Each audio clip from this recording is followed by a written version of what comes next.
football. Welcome to footballgameplan.com, where football makes sense. I'm Emery Hunt, the czar of the playbook, bringing you an NFL Week 3 preview between the Atlanta Falcons and the San Diego Chargers. Let's look at the Falcons offense and see what they can do in order to come away with a victory out there in San Diego.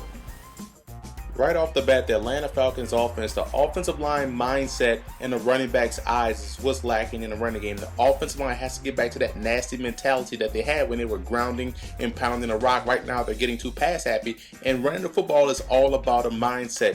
Plain and simple. And I look at Matt Ryan doing a phenomenal job getting rid of the football quickly, which is why you can't sack him, or he's not taking a lot of hits this year. He's getting rid of the football quickly, and this week I look for him to throw off the hot blitzer. I would not block the guy coming off the edge. I would throw off of him, and that's going to cool down that pass rush. Now, on the defensive side of the football, you look at the defensive intensity, and it all falls on the shoulders of Mike Nolan's defensive multiplicity. He has these guys inspired, he has these guys flying all over the place, and they're going to have to keep up that type of tempo and pace versus San Diego. And I would stay alert for the screens. San Diego know the Falcons will bring pressure. They know they will come from all different angles, so you have to dump the ball off to the screen. So I think that's something that the Falcons have to be alert for this week.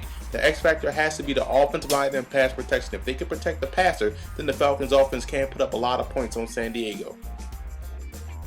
Now you look at the Chargers in this matchup. Offensively, they could utilize that big spread formation that they love to run, where they spread out the formation with those 2 or 3 tight ends, big wide receiver Malcolm Floyd. So I think they could do that this week versus Atlanta. In the first quarter, you have to take advantage of the inside running game with Jackie Battle and company. Run downhill and don't hesitate to move the pocket for Phillip Rivers. Get him off the spot, get him on those half rolls and waggles, and I think that can be a big success for the Chargers offense. Now defensively, don't be afraid to go single high versus the Falcons. As much as the Falcons pass the football, they go underneath and intermediate a lot. They don't really go deep down the field just yet. They take timely shots, so don't be afraid to go single high versus the Falcons.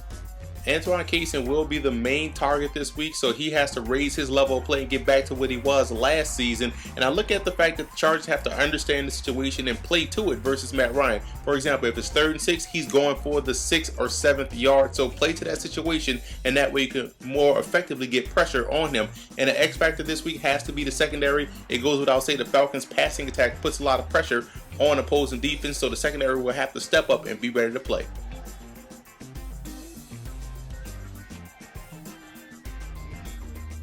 I like the Chargers in this game. I think their short passing attack and the way they utilize their tight ends can put a lot of pressure on a defense, and it allows them to run the football more effectively. And I think defensively, their athletes and their edge rushers and their much improved defensive line will prove to be a lot for the Falcons to handle, especially playing out there in San Diego.